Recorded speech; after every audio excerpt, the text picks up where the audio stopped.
South Florida's cities are home to a crazy amount of really cool lizards, mostly invasive species.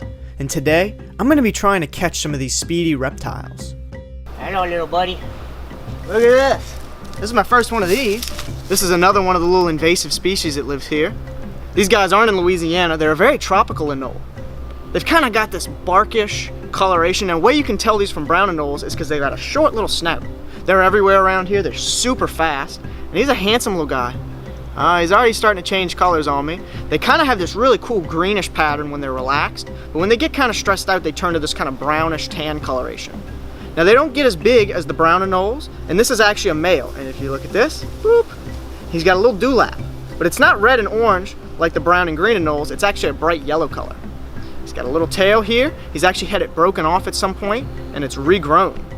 Really cute little lizard. These guys are super common, and just another little invasive species here. They don't harm anything, and they're only right in the city, so they're not harming any natural environment. They're just kind of living alongside the people. They live in little gardens along any kind of tree, so they're pretty similar to the native species here, so they don't cause any issues. All right, see you, little buddy.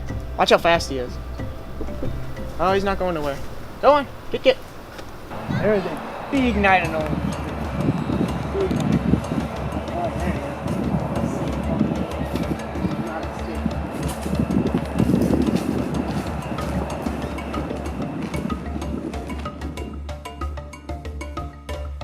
He just knows I can't follow him.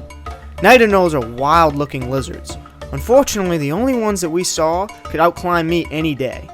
Should have come at night when they were asleep. If you look around any garden or small green area in the cities down here, there will be lizards. My favorites were these rockogamas. They seem pretty laid back, very relaxed, but they know to keep a really good distance away from people. Almost all the species that we're going to see here are invasive. The only natives that we're going to see in the cities are green anole lizards. But the other lizards aren't actually hurting any environments. They stay right here in the cities, where there's almost no other reptiles that can survive. It's crazy how animals from around the world can adapt to the same city. Well, a lot of you guys wonder why we film so many snakes. We've been chasing lizards for hours.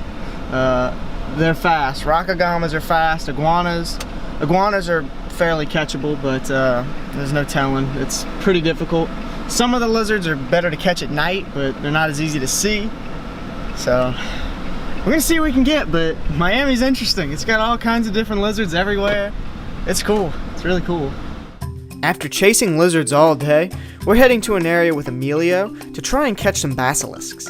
These lizards are nicknamed the Jesus lizard because they can run across the surface of water at full speed. Catching basilisks is normally much easier at night, but you can see some during the day as well, hanging out right under palms or in small scrub areas right along the water. I got him.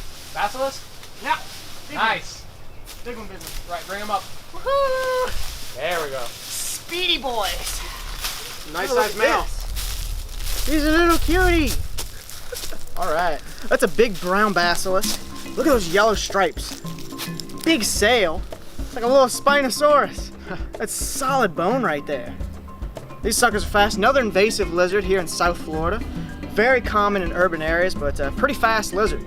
Best way to catch them is when it gets darker, and these guys are fast. In fact, the nickname for these guys is actually the Jesus lizard, because what they can do is they can get up on these front feet and run across water for a very short period of time, mind you, but they can run across the top, and that's what these guys are famous for.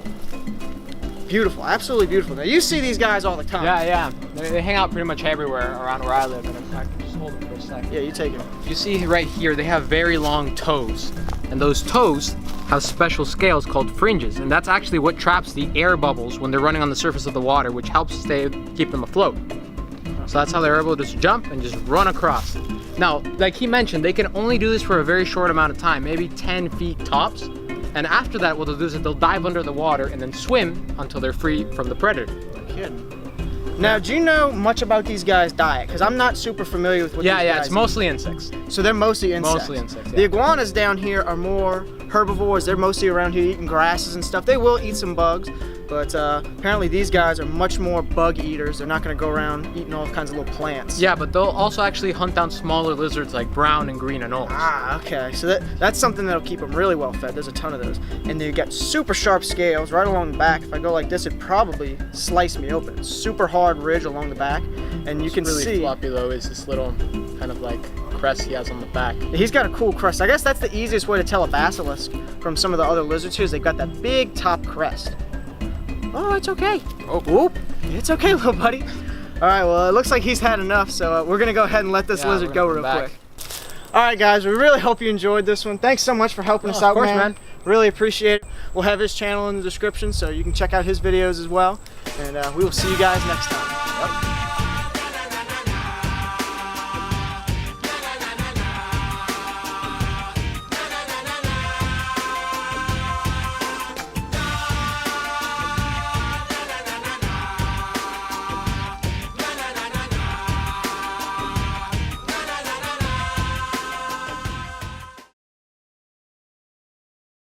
All right, releasing the basilisk back out onto the tree limb.